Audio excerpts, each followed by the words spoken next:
Taste the Daily. Kovai மாவட்டம் ஆய்கவுண்டன்புதூர் கிராமத்தில் தவறான பூச்சிக்கொல்லி மருந்தால் 10 ஏக்கர் வெங்காய பயிர்கள் சேதமடைந்தன. புளியம்பட்டி பூச்சிக்கொல்லி மருந்து கடையிலிருந்து மருந்து வாங்கி நுனிக்கருகள் நோய்க்கு தெளித்ததில் வெங்காயம் முழுவதும் கருகின. இதுகுறித்து வேளாண் அதிகாரிகளும் பூச்சிக்கொல்லி மருந்து கடையும் உரிய பதில் தராததால் நிர்வாகத்தினரற்ற ஸ்டாலின் மாடல் அரசு உரிய இழப்பீடு வழங்க வேண்டுமென வலியுறுத்திய விவசாயி முருகசாமி தவறும் பட்சத்தில் போராட்டத்தில் ஈடுபடுவேன் என்றும் எச்சரித்தார்.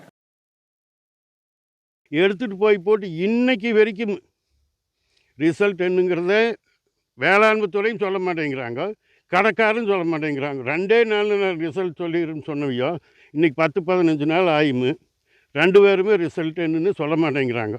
அப்புறம் இப்போ கேட்டால் சயின்டிஸ்ட் வர சொல்லணும், அவியல் வர சொல்லணும், இவியல் வர சொல்லணும் அப்படிங்கிறாங்க. தாறுமாறான பதில் சொல்லி காலந்தாழ்த்துறதுக்கு பார்க்குறாங்களோ இல்லையா, அன்னைக்கு சொல்கிறதுக்குமே இப்போ பேசுகிறதுக்கு முரண்பாடான பேச்சு பேசிகிட்டு இருக்கிறாங்க, காலந்தாழ்த்திக்கிட்டே இருக்கிறாங்க. தஞ்சை பட்டுக்கோட்டை அருகே 10 ஆண்டுகளுக்கு முன்பு போடப்பட்ட குண்டும் குழியுமாக உள்ள தார் சாலையால் வாகன ஓட்டிகள் மற்றும் கிராம மக்கள் கடும் அவதிக்குள்ளாகி உள்ளனர். சாலை குண்டும் குழியுமாக உள்ளதால் தொடர்ந்து விபத்து நடைபெறுவதாகவும் மழைக்காலங்களில் தண்ணீர் தேங்கி நோய் பரவும் அபாயம் ஏற்பட்டுள்ளதாகவும் சாலையை சீரமைத்து தரக்கோரி பலமுறை மாவட்ட ஆட்சியர் உள்பட விடியாத விளம்பர மாடல் ஆட்சி அதிகாரிகளிடம் மனு கொடுத்தும் நடவடிக்கை எடுக்கப்படவில்லை என அப்பகுதி மக்கள் வேதனை தெரிவித்துள்ளனர். நீலகிரி மாவட்டம் கூடலூர் நகர பகுதிகளில் மூட்டை மூட்டையாக குப்பைகள் தேங்கி கிடப்பதால் துர்நாற்றம் வீசுவதோடு சுகாதார சீர்கேடு ஏற்பட்டுள்ளது. கூடலூர் பஜார் பகுதிகளில் கழிவுகள் மற்றும் குப்பைகள் தேங்கி கிடப்பதால் துர்நாற்றம் வீசுவதோடு நோய் தொற்றும் அபாயம் ஏற்பட்டுள்ளதாகவும் அப்பகுதி வியாபாரிகள் மற்றும் பொதுமக்கள் குற்றம் சாட்டியுள்ளனர். மேலும் விடியாத விளம்பர மாடல் அதிகாரிகள் நகராட்சி நிர்வாகத்தை கண்டு கொள்ளாமல் அலட்சியம் காட்டி வருவதாகவும் அப்பகுதி மக்கள் வேதனை தெரிவித்துள்ளனர். திருவள்ளூர் மாவட்டம் எரையூர் கிராமத்தில் அடகு கடையின் சுவற்றினை துளையிட்டு தங்கம், வெள்ளி மற்றும் பணம் திருடப்பட்டுள்ளது.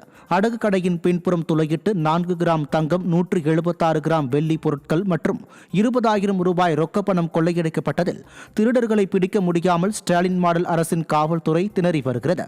அத்துடன் கும்பகர்ணனை விட கொடிய உறக்கத்தில் காவல்துறை இருப்பதை திருட்டு சம்பவங்கள் அதிகரிக்க காரணம் எனவும் பலரும் குற்றம் சாட்டுகின்றனர்.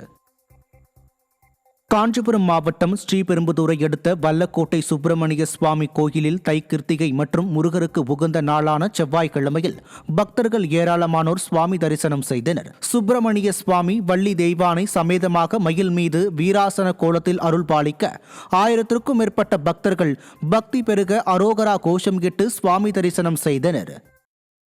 கடலூர் மாவட்டம் வலசக்காடு கிராமத்தில் அடிப்படை வசதிகளை செய்ய மறுத்த விடியாத விளம்பர மாடல் அரசின் மாவட்ட நிர்வாகத்தை கண்டித்து கிராம சபை கூட்டத்தை அப்பகுதி மக்கள் புறக்கணித்தனர். சாலை வசதி, வடிகால், பொது கழிவறை, சுடுகாடு, குடிநீர் வசதி என அடிப்படை வசதிகளை செய்து தராமல் தூங்கிக் கொண்டு இருக்கும் விடியாத விளம்பர மாடல் அரசின் ஊராட்சி நிர்வாகத்தையும் அதிகாரிகளையும் கண்டித்து சாலை மறியல் போராட்டம் நடைபெறும் எனவும் வருகின்ற தேர்தலில் தக்க பாடம் புகட்டுவோம் எனவும் பொதுமக்கள் எச்சரிக்கை விடுத்துள்ளனர். தை கிருத்திகை உற்சவத்தை முன்னிட்டு செங்கல்பட்டு மாவட்டம் அச்சிறுப்பாக்கம் ஆட்சீஸ்வரர் கோவிலில் ஸ்ரீ வள்ளி தேவசேனா ஆறுமுக பெருமானுக்கு 108 பால்குட அபிஷேகம் விமர்சையாக நடைபெற்றது. மேலதாளங்கள் முழங்க விரதமிருந்த பக்தர்கள் மாடவீதி வழியாக பால்குடங்கள் சுமந்து ஆறுமுக பெருமான் ஆலயத்திற்கு வந்தடைந்தனர். பக்தர்கள் கொண்டு வந்த பாலை சுவாமிக்கு அபிஷேகம் செய்து மகா தீபாராதனை காண்பிக்கப்பட்டது. இதில் ஏராளமான பக்தர்கள் கலந்து கொண்டு சாமி தரிசனம் செய்த பிறகு பிரசாதம் வழங்கப்பட்டது.